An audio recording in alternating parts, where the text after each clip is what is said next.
Continuamos con el tema gente en construcción. Amén. Me avisan allá los muchachos. Bien. Entonces, Juan capítulo 3, verso 1 dice así: había un hombre de los fariseos que se llamaba Nicodemo, un principal entre los judíos. Este vino a Jesús de noche y le dijo: Rabí, sabemos que has venido de Dios como maestro, porque nadie puede hacer las señales que tú haces si Dios no está con él. Respondiendo Jesús le dijo a Nicodemo: de cierto te digo que el que no naciere de nuevo no puede ver el reino de Dios.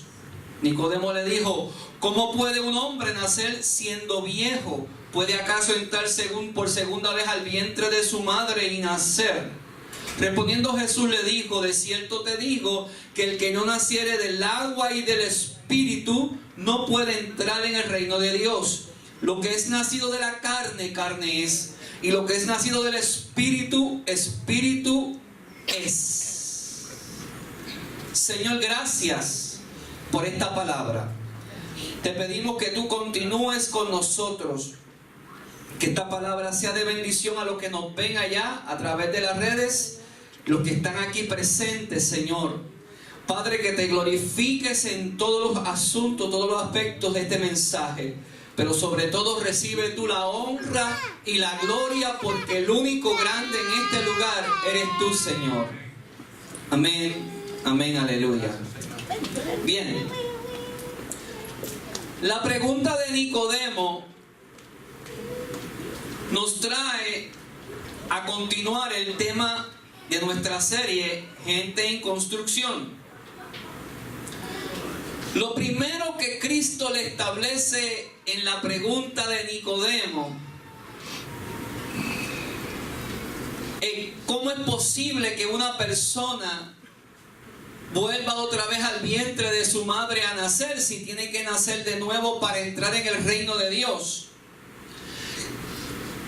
Cristo le responde y le dice: esto no se trata de tradición. Lo primero que Cristo le establece a Nicodemo es que nadie podrá ver el reino de Dios por tradición o por herencia.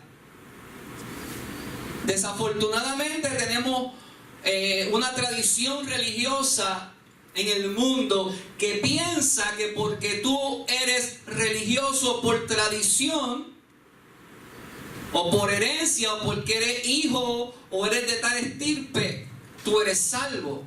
Cristo rompe con eso y Cristo le dijo: eso no es así. Tú naciste de la carne, pero ahora tienes que nacer del espíritu. Tú eres hijo de fulano, tienes el apellido, voy a utilizar un apellido aquí, tienes el apellido Ramos, Massanet, por usar el mío, Matanet, o el apellido Curet. No quiere decir que porque tú eres Curet ya eres salvo por nacimiento. O Algarín.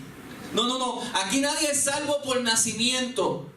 Ni porque lleva la sangre de fulano de tal que era un siervo o una sierva de Dios. No. Lo que es nacido de la carne es carne. Pero Cristo le dijo: ahora Nicodemo, aunque tú trabajes en el templo, aunque tú eres un principal, tú también tienes que nacer de nuevo. Porque esto no se trata de religión. Así que toda persona que quiere tener parte en el reino de los cielos tiene que nacer de nuevo. Y entonces, ante esa pregunta, ¿cómo puede una persona vieja volver a nacer? La respuesta de Cristo fue contundente: el que no naciere del agua y del espíritu no podrá entrar en mi reino. Cuando se habla de esto de nacer del agua y del espíritu, se habla de nuevo nacimiento. Y es entrar en el tema de gente en construcción. Y para poder entender el tema de gente en construcción, tenemos que hablar de nuevo nacimiento. Porque nadie va a poder pasar por esta etapa de ser santificado, reconstruido por el Espíritu Santo, si no experimenta el nuevo nacimiento. Usted ve gente que no cambian en la iglesia, llegan a la iglesia y no cambian porque no han experimentado nuevo nacimiento. Para que tú cambies, tiene que haber nuevo nacimiento. Y no significa entrar otra vez en el vientre de tu madre. ¿Qué significa nuevo nacimiento? Esta expresión, nacer de nuevo, se refiere al nuevo vínculo que se establece entre Dios y la persona que vuelve a nacer, luego de abrirle su corazón a Jesús. Una vez tú le abres tu corazón al Señor, comienza un nuevo vínculo, una nueva relación. Dios adopta a los que nacen de nuevo como sus hijos. Romanos 8, 15 y 16 dice: pues no habéis recibido el espíritu de esclavitud. Antes éramos esclavos, para estar otra vez en temor, sino que habéis recibido el espíritu de adopción, por el cual clamamos: Abba, Padre. El Espíritu mismo da testimonio a nuestro espíritu de que somos hijos de Dios. Pero una vez se comienza esa relación, ese vínculo, y el Espíritu Santo viene a ti, ya tú eres adoptado como hijo de Dios.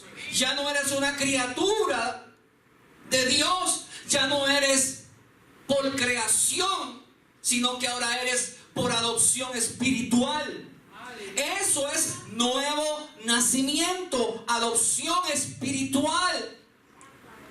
Y ahí comienza un proceso en que Dios comienza a trabajar con nosotros. Primera de Juan capítulo 3 dice: mirad cuál amor nos ha dado el Padre para que seamos llamados hijos de Dios. Por esto el mundo no nos conoce, porque no le conoce a Él. Para la gente que te rodea, tú eres uno más. Pero para los que han nacido de nuevo, nos podemos identificar como hijos de Dios. Nos conocemos porque conocemos al Padre. Y podemos identificar al que ha nacido de nuevo cuando comienza a hablar con uno, o el Espíritu te da testimonio de que esta persona es un hijo de Dios. Uno puede distinguir quién es un hijo de Dios y quién es una creación de Dios. Esas son cosas muy distintas. El que experimenta nuevo nacimiento es como quienes han sido legalmente adoptados, pues cambian de estado y llegan a formar parte de la familia de Dios. Ahora ha sido adoptado como hijo de Dios. Ya no eres un religioso por tradición. Ahora, ¿por qué es necesario que una persona nazca de nuevo? A menos que uno no se nazca de nuevo, no vas a poder entrar en el reino de Dios. ¿Quién subirá al monte de Jehová? ¿Y quién estará en su lugar santo? El limpio de manos y puro de corazón. Así que nacer de nuevo prepara a la persona para entrar con Cristo en el reino de Dios. Por eso la Biblia presenta el nuevo nacimiento como la oportunidad de recibir la herencia reservada en los cielos. Primera de Pedro, capítulo 1, versos 3 y 4 dice: bendito el Dios y Padre de nuestro Señor Jesucristo, que según su grande misericordia nos hizo renacer para una esperanza viva. Tu esperanza no está muerta. Tu esperanza está viva. Por la resurrección de Jesucristo de los muertos, para una herencia incorruptible, incontaminada e inmarcesible, reservada en los cielos para vosotros. ¿Ve? Para los hijos. ¿Cómo se nace de nuevo? Jesús le dijo, cuando habló de este tema, que había que nacer del agua y del Espíritu. Esta expresión se refiere al bautismo en agua ¿Y qué representa el bautismo en aguas? Representa la muerte del viejo hombre y el nacimiento de uno nuevo. Por eso nosotros no bautizamos niños y bautizamos personas adultas que ya saben y pueden arrepentirse y entienden lo que están haciendo. Así que Cristo le dijo: el que no naciere del agua y del espíritu. Agua, palabra, agua, sepultar, volverá a una vida nueva. Usted está sepultando al viejo hombre y está saliendo del agua una nueva creación espiritual. Pero como yo le digo a la gente, cuando salgas del agua te va a seguir doliendo la cabeza, vas a seguir siendo tentado. Ahora comienza un proceso de construcción. Ahora comienza el Espíritu Santo a trabajar en ti.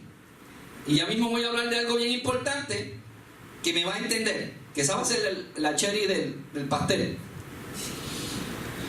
Así que esta expresión se refiere el agua y el espíritu, muerte al viejo hombre, nacimiento de uno nuevo, y luego el Espíritu Santo llena la vida del creyente.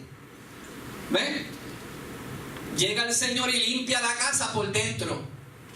Le echa cloro espiritual y le mete cepillo a tu vida interna. Y los moradores que estaban ahí los echa afuera. Entonces comienza a habitar el Señor dentro de ti a través de su Espíritu. Y ahora tú pasas de muerte a vida espiritualmente hablando. Por eso, yo me acuerdo muy claro de eso. Hermano, cuando yo me convertí, yo tenía demonios hasta en las orejas. ¿En serio? Yo tenía hasta un altar de pichones de esos en mi cuarto y le prendía velas y todo. Y yo usaba de todo lo que los muchachos usan por ahí. De todo. Pregúnteme, a ver si yo no lo usé. Y yo hacía, mi vida era un desastre. Yo le quiero decir que yo experimenté lo que es el proceso de liberación en mi vida. Yo sentía cuando los demonios salían de mí. ¿Saben? Sí, yo tenía pichones hasta en las orejas. Y mis orejas son grandes. Lo reconozco. Y le quiero decir algo. Una vez el Señor lava tu casa, yo comencé a sentir al otro día, a los días siguientes, yo me acuerdo el mismo día, al otro día por la mañana, yo me sentía diferente. Me sentía diferente, me sentía liviano. Sentía que había algo nuevo en mí. El peso se había ido. Quizás los que se crían en la iglesia no lo entienden. Usted que se está criando en la iglesia o que se ha criado aquí no ha experimentado lo que es el perdón y lo que es ser liberado del peso del pecado. No entiende lo que yo le estoy diciendo, pero es una experiencia tremenda.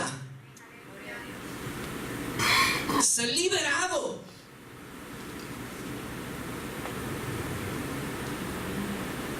Y ahí comienza un proceso de cambio, porque es que el mismo espíritu que está dentro de ti te comienza a impulsar a cambiar.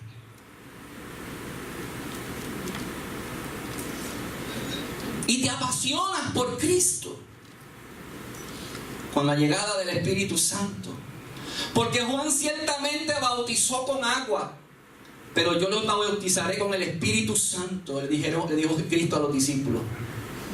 ¿Por qué los discípulos estaban llenos de temor y no sabían y no entendían? Porque todavía no habían sido llenos del Espíritu Santo. Todavía no había llegado la tercera persona de la deidad dentro de ellos. Cuando el Espíritu Santo llega a ti, tú comienzas a tener autoridad. Y comienzas a experimentar que tu vida cambia. Por eso es importante llenarnos del Espíritu de Dios. Jesús dio el ejemplo de lo que le estaba explicando a Nicodemo, del nuevo nacimiento. Él fue bautizado por Juan en el río Jordán, y después, cuando se levanta, fue el Espíritu Santo sobre él. Y Juan no quería hacerlo, porque Juan dijo: ¿cómo yo te voy a bautizar? Tú eres el Hijo de Dios. Bueno, él dijo: Juan, no, conviene que cumplamos con esto, porque este es el ejemplo que yo le estoy dando a la gente que luego van a venir después de mí, para que entiendan lo que es nuevo nacimiento. Que esto no es religión, Esto no es por ser judío. Cristo, mira, aún al pueblo judío, que es donde viene la salvación, le estaba enseñando, le estaba diciendo, esto no es porque seamos judíos. Te tienes que arrepentir.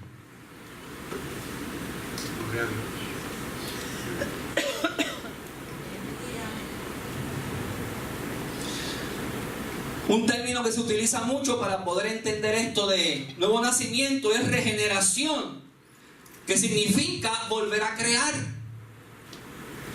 Regeneración es volver a crear dentro de ti algo que fue creado por la carne, pero ahora hay una creación espiritual nueva en ti.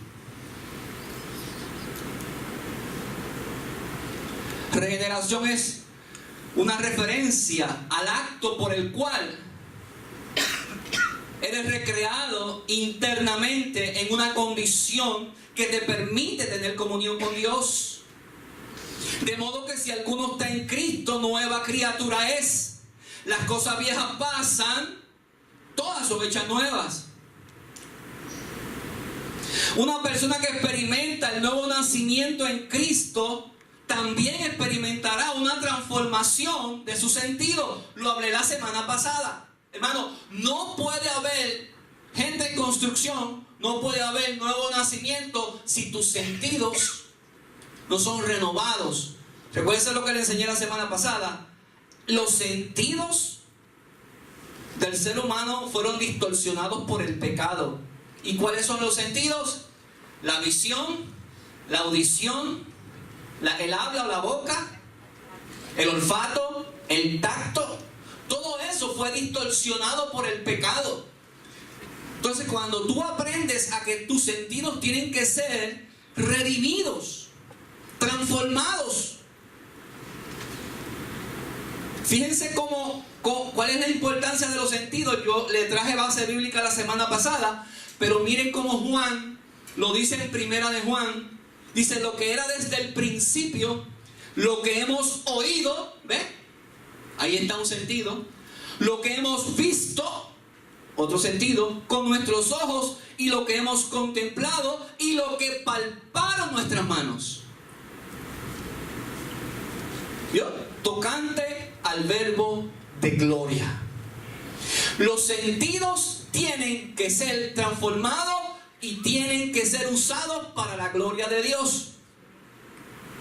Por eso el apóstol dijo que no utilicemos nuestros miembros como instrumentos del pecado, sino como instrumentos de salvación. Tu forma de mirar, tu forma de hablar, tu forma de escuchar, tu forma de tocar, tu forma de oler. Una persona que está en construcción tiene que aprender a modificar su conducta en sus sentidos. Aprender a usarlos correctamente. A no tocar lo que no se debe tocar. A no probar lo que no se debe probar. A oler lo que no se debe oler. Escuchar lo correcto. ¿Ven? Así que los sentidos juegan un papel importante en el proceso de nuevo nacimiento y de regeneración. Y si usted tiene problemas con sus sentidos, usted tiene que entonces ir al Señor en oración y pedirle al Espíritu Santo que lo ayude. Fíjense cómo Cristo se lo plantea a los discípulos. Si tu ojo te es ocasión de caer, arráncatelo. Para que usted vea lo importante de que los sentidos estén al acorde con el Señor. Si tu mano te es ocasión de caer, ¿qué dijo Cristo? Córtatela. Qué drástico, ¿verdad? No estamos mandando a nadie que haga eso, pero en forma figurativa Cristo está trayendo un ejemplo. ¿Qué es lo que Cristo le está diciendo? Tienes que trabajar con tus sentidos.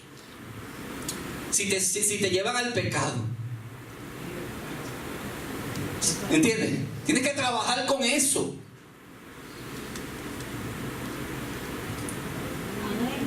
Entonces, escúcheme, un punto que yo quería trabajar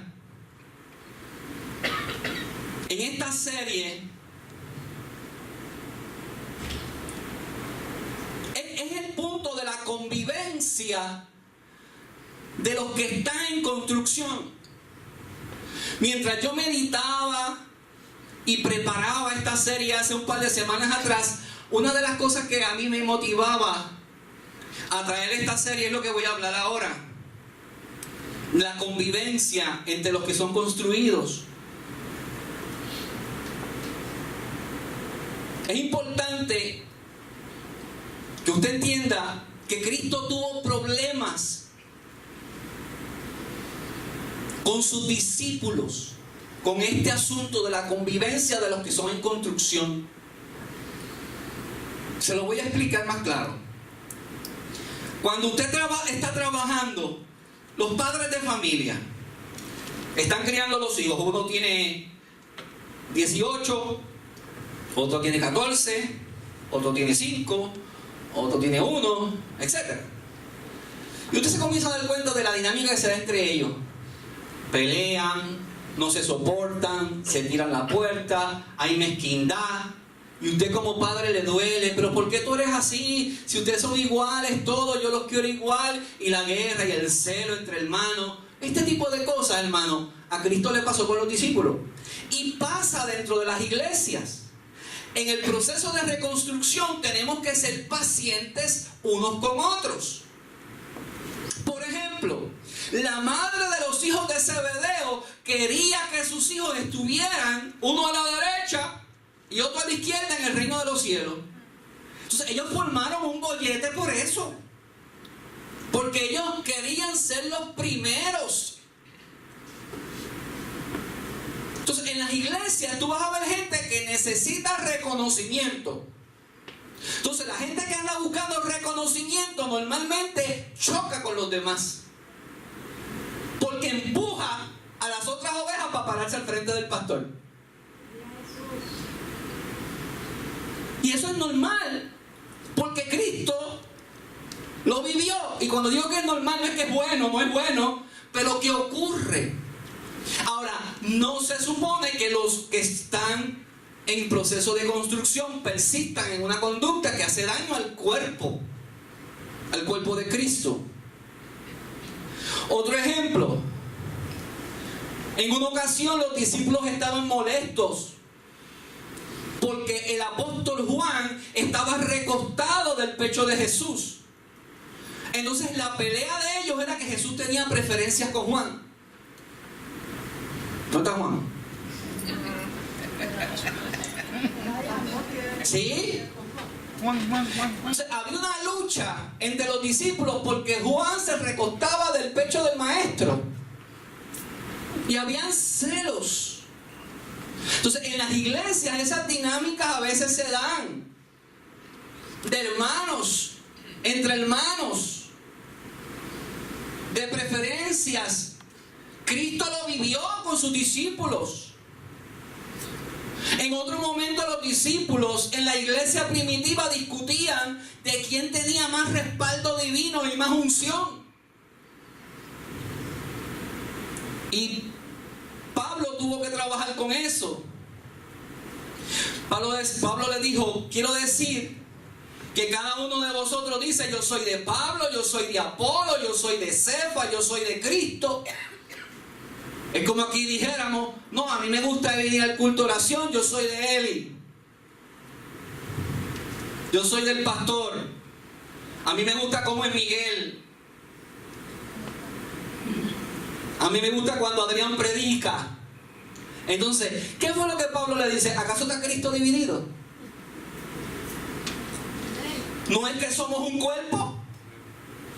Entonces, esa dinámica de división y de empujarse las ovejas es parte del proceso de crecimiento. Pero usted no se puede quedar enano todo el tiempo. Recuérdese lo que enseñamos la semana pasada. Se comienza siendo niño, pero usted no puede estar toda la vida tomando biberón, ni todo el tiempo en la pubertad. Usted tiene que crecer y madurar en la fe. Así que no podemos olvidar que todos estamos en un proceso y debemos de ser pacientes. Así como el Señor es paciente contigo, tú tienes que ser paciente con tu hermano. Desafortunadamente no tenemos la paciencia con nuestro hermano. Juzgamos al hermano, señalamos al hermano, criticamos al hermano y no somos pacientes. Y la gente que está en construcción tiene que saber que según Dios está trabajando con áreas de tu vida, a esa persona Dios también está trabajando con ella o con él. Tenle paciencia, no te desesperes. No, que tú quieres que cambie ya. Pues entonces, mira amigo, pues tienes un serio problema. Habla con Dios, pelea con Dios. ¿Qué usted quiere? Ah, pastor, usted tiene que forzar que la gente cambie. No, porque van a cambiar por fuera y por dentro se van a quedar igual. Aleluya. Así que yo no quiero aquí gente disfrazada de cristiano. Yo quiero gente transformada de adentro para afuera. Amén. Que el día que cambien porque el Espíritu Santo los tocó.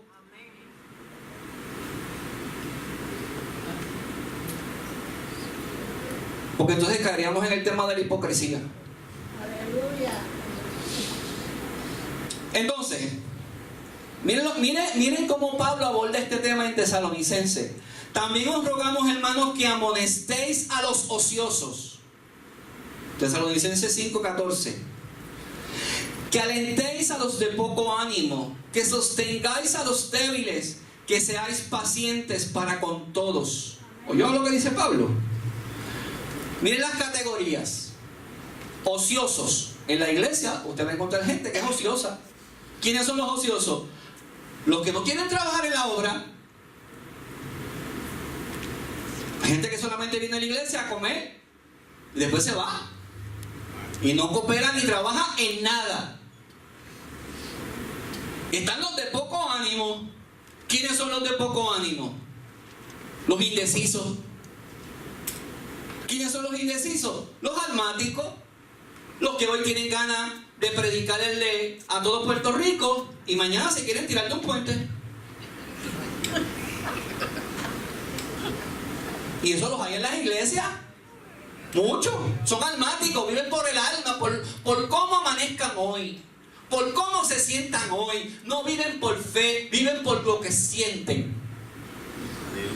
Pero ¿sabe lo que te dice Cristo? Y el apóstol San Pablo dice, con esa gente, voy a leer para atrás, dice, alentaos a los de poco ánimo. La gente que tiene poco ánimo hay que alentarla, no hay que pisotearla para que se avance a ir a la calle. Hay que darle ánimo. Entonces mencionan, y los débiles, que seamos pacientes con los débiles. La gente débil en la iglesia son los que casi no tienen fuerza. Tienen la mecha corta. Casi no tienen fuerza. Y usted los manda a hacer algo y dice, ay pastor, déjeme ver. Porque es que esto está difícil, pastor. Tengo una prueba. Llevan 30 años en la misma prueba. Tengo una prueba, pastor. El diablo me está dando con todo. Llevan 30 años en la prueba y el diablo dándole con todo. No es que no es el diablo, créame. Es que son débiles. ¿Y sabes también por qué son débiles? Porque no se fortalecen en el Señor y en el poder de su fuerza. Porque no trabajan con su vida espiritual. Por eso son débiles en la fe. La traducción al lenguaje actual, ese verso lo llama de la siguiente manera. Dice así: también les recomendamos, hermanos, que reprendan a los que no quieren hacer nada. O sea, a los vagos, repréndelo. Dice, animen a los que son tímidos y apoyen a los que todavía dudan del Señor. Mira cómo lo plantean. Esta versión plantea que los débiles todavía dudan de su fe. Y mira lo que dice: tengan paciencia con todos. ¿Ven? Tenemos que ser pacientes. Entonces por ahí Pablo sigue aconsejando. Verso 15, Pablo dice: mira que nadie pague a otro mal por mal. O sea, no estés vengándote de tu hermano en la iglesia. No te vengues de tu hermano. No pagues mal por mal. seguid lo bueno para con todos. Verso 16, otro consejo de Pablo: estad siempre gozosos. Ríete, gózate, alégrate en el Señor. Ora sin cesar y da gracias a Dios en todo. Y yo he explicado esto: dar gracias a Dios en todo no es dar gracias por todo. Porque yo no puedo dar gracias por una tragedia. Ahora yo puedo dar gracias en medio de la tragedia. You understand me?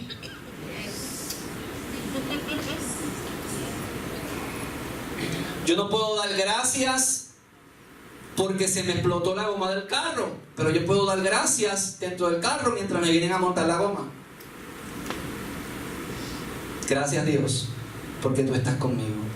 Gracias Dios porque si se me explotó la goma del carro es porque tengo carro. Aquel va caminando a pie. You understand me? Yes. Hablo inglés mejor que Maduro.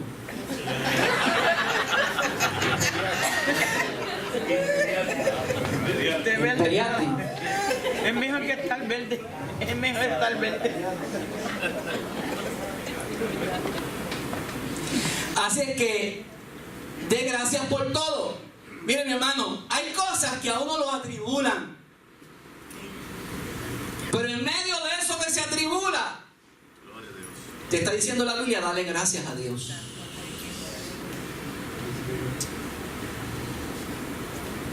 Porque Dios sabe todo. Gálatas 6:1, el apóstol dice: hermanos, si alguno fuere sorprendido en alguna falta. ¿Cuántos son espirituales aquí? Dice: vosotros que sois espirituales, restáurenle con espíritu de mansedumbre, no sea que tú también seas tentado. ¿Yo lo que dice? Si tú sorprendes a un hermano haciendo algo incorrecto, no te dice apedréalo y sácalo de la iglesia. ¿Qué te dice? Sé paciente y ayúdalo a restaurar. Ah, pero espérate, déjame irme al otro extremo. Que hay personas que tú los restauras y vuelven, y vuelven, y vuelven, y ya están habituados a pecar, y ya su conciencia está. ¿Sabes lo que dice la Biblia en ese caso? Después de varias amonestaciones, decláralo pecador y publicamos, y que el Señor se encargue de él. Y la semana que viene voy a hablar de eso. Ore al Señor para que su alma se salve y se muera y por lo menos no se pierda su alma. De eso vamos a hablar la semana que viene. Seguimos. Así que sobrellevar los unos las cargas de los otros. Esto es parte de la ley espiritual, de lo que estamos en construcción. Ahora, cuando un creyente está en construcción, siendo regenerado por el Espíritu Santo, necesita crecer en el conocimiento. Porque hay gente que no entiende esta dinámica, porque su conocimiento se queda igual. Así terminamos la semana pasada, que Antoine quería que yo siguiera. Antoine, aquí voy. ¿Qué significa esto de crecer en el conocimiento y la gracia? Si usted no crece en la gracia y el conocimiento de nuestro Señor Jesucristo, usted va a seguir chocando con los hermanos, va a seguir siendo perezoso, ocioso, débil en la iglesia. Así que el remedio para eso es crecer en el conocimiento y la gracia.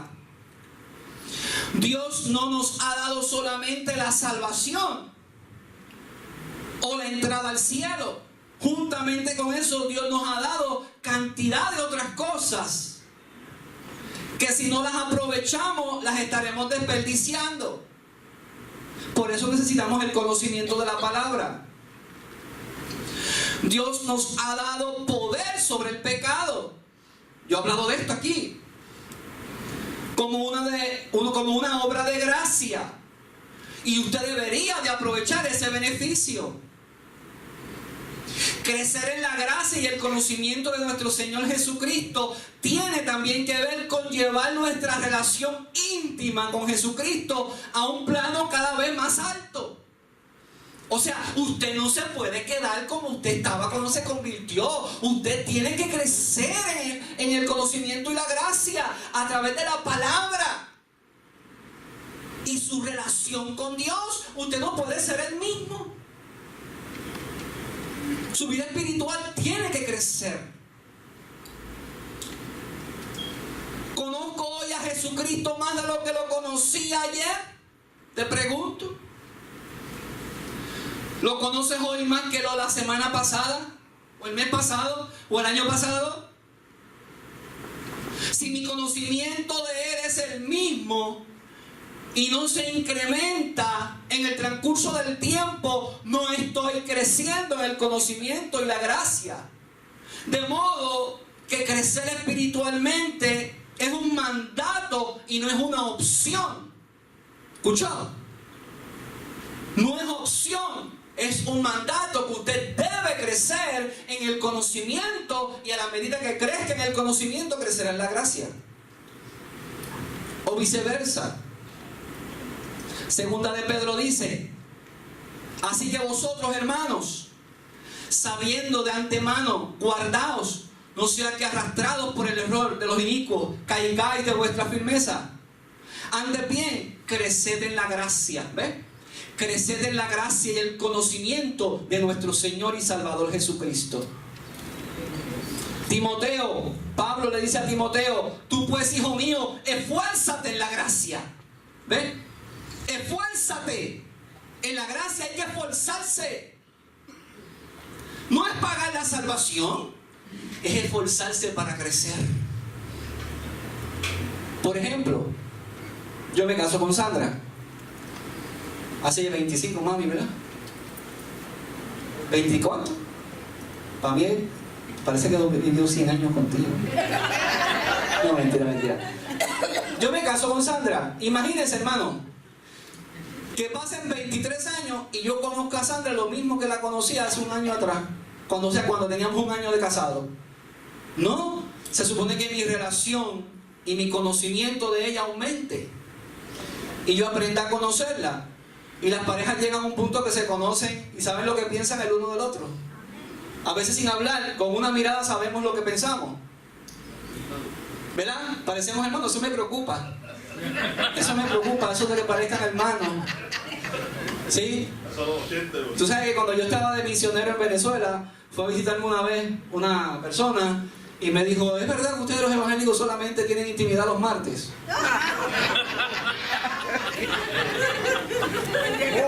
Luis, los martes nada más.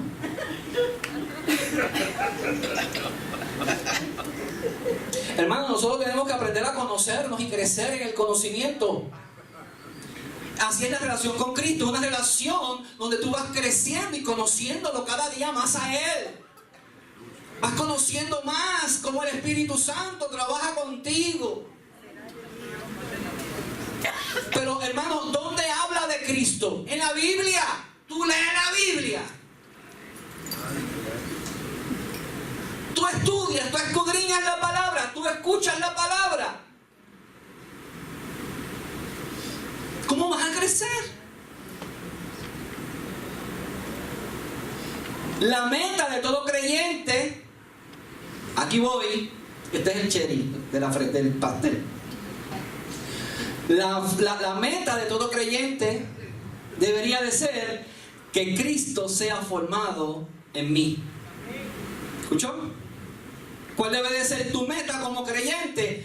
Cristo sea formado en mí. Y si tú quieres que Cristo sea formado en mí, Cristo no coge lo ajeno, no roba, Cristo no maldice, Cristo es fiel.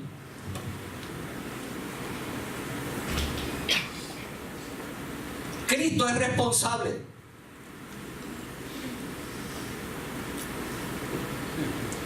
Cristo no habla del prójimo. Cristo no se va por encima de la autoridad establecida. Así que la meta de creyente debe de ser: Cristo se ha formado en mí. Gálatas 4:19 dice: hijitos míos, por quienes vuelvo a sufrir dolores de parto hasta que Cristo sea formado en vosotros. ¿Ven? Mira cómo Pablo lo veía. Pablo lo veía como un proceso de parto. Señor, fórmate en la vida de Héctor.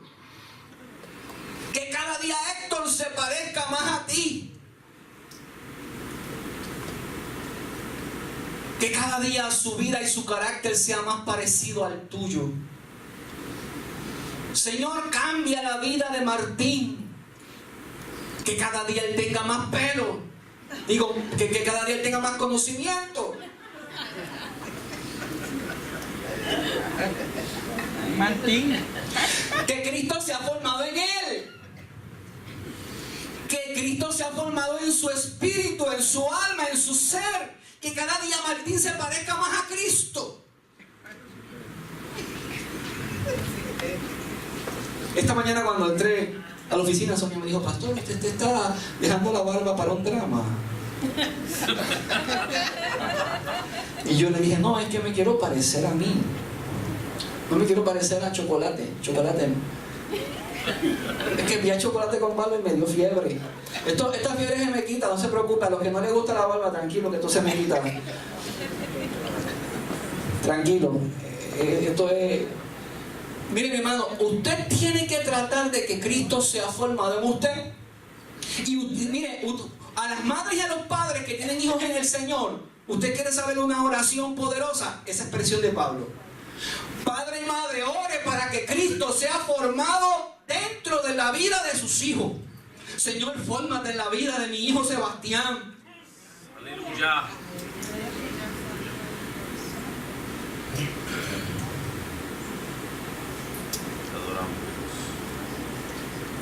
Esa debe de ser su meta. La vida auténtica cristiana tiene también su meta y su estado de madurez. ¿Hasta dónde debo crecer espiritualmente? ¿Hasta dónde debo crecer? ¿Cuál es la meta de crecimiento espiritual que usted tiene? O usted dice: no, ya yo me convertí ya. ¿No tiene metas espirituales? No, yo me conformo con venir a dar clase los jueves. Más nada.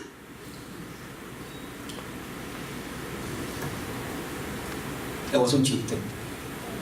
Mi esposa ayer me dijo: estamos buscando casa, vamos a comprar casa por acá más cerca.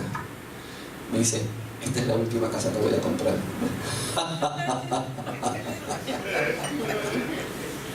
¿Sabe por qué? Porque los que trabajamos y le servimos a Dios no nos mandamos.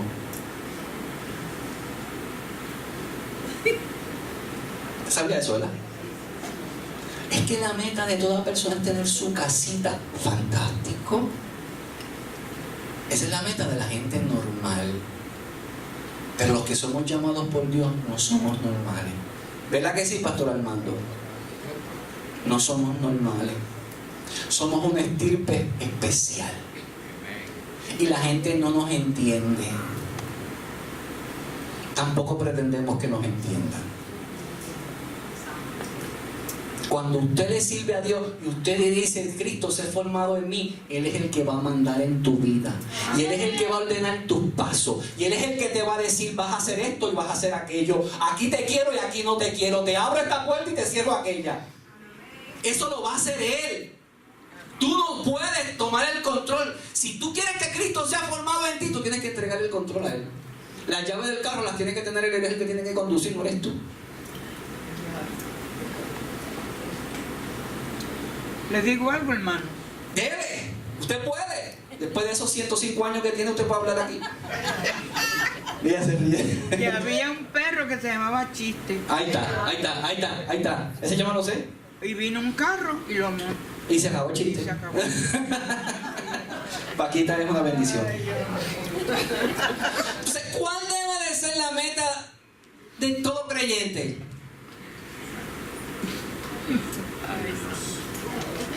Acabo de decirlo. ¿Cuál debe de ser la meta de cada creyente? Que Cristo sea formado en ti. ¿Cuál debe de ser tu meta, Paquita? Que Cristo sea formado en ti. Y Que las Cristo sea cosas formado. que yo hacía, Ya no las hago más. Hace tiempo que no canta, ¿sabes, Paquita? Te tengo esa. Ven ensayando, ven ensayando. antes yo era cantante ya. Y sigue siendo cantante. Los cristianos no enganchamos los cuartos. No, ya estoy vieja. ¿Qué significa entonces que Cristo sea formado en nosotros? Significa semejanza a Cristo. Significa que Cristo se vea en mí. Significa que cuando otros me ven, van a ver la imagen de su gloria como un espejo. La imagen de su gloria en ti. Gloria a Dios.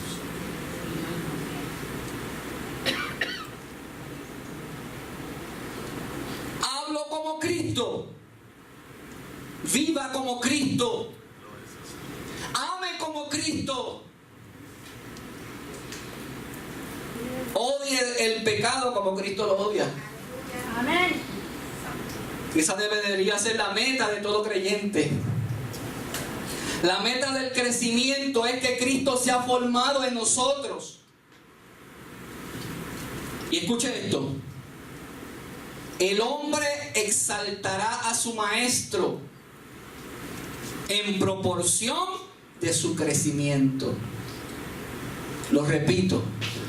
Tú vas a exaltar a tu maestro en proporción de cómo tú creces. Si tú no creces, no estás exaltando al que te está enseñando. Tú tienes que crecer, no te puedes quedar igual. Señor. Que yo sé que los hay de 20, hay de 30, hay de 50, pero como yo le digo a la gente, si tú eres de 40, ¿por qué estás dando 10? Si Dios te llamó para dar 40, tú puedes dar más. Si tú eres de los que solamente puedes dar 50, y cuando hablo de 50 estoy hablando de trabajo, de acción, de función, de resultados. ¿Por qué estás dando solamente un 20? Si Dios sabe que tú puedes hacer más de lo que estás haciendo. Ay, es que yo estoy enchismado porque a mí no me gusta como es ese pastor y a mí me gustan las cosas a mi manera. Pues entonces mira, Richie Ray cantaba así, se convirtió y cambió. Ya Richie Ray no dice a mi manera, ahora dice a tu manera. Ahora no es a mi manera, ahora es a la manera de él. Conclusión, escúcheme bien, escúcheme bien. Oye esto, Antoine. Dicen tú, mi Antoine. ¿Qué herramientas usa Dios para construirnos? Aquí hay herramientas. ¿Qué herramientas usa Dios para construirnos? ¿Cómo podemos lidiar con las crisis sin tener que detener el crecimiento? Escuche esta. ¿Por qué hay creyentes que viven sin esperanza y optan por el suicidio? ¿Cómo se trabaja con esa problemática la próxima semana? Gloria a Dios. Los músicos pueden acercarte, Noé. Tócame algo ahí. Quiero decirle a la gente que están en las redes que puede escribir ahí tu petición. Comparte este mensaje para que otros sean bendecidos. La diferencia de este tipo de predicación que nosotros damos es que nosotros no queremos emoción. Hay muchos predicadores por ahí que a la gente le gusta porque hay emoción, hay grito, hay salto. Mano, ¿de qué me van a mí que usted se emocione y que usted no cambie? Yo quiero que el cambio se dé en usted de adentro para afuera. Amén. Dios le bendiga.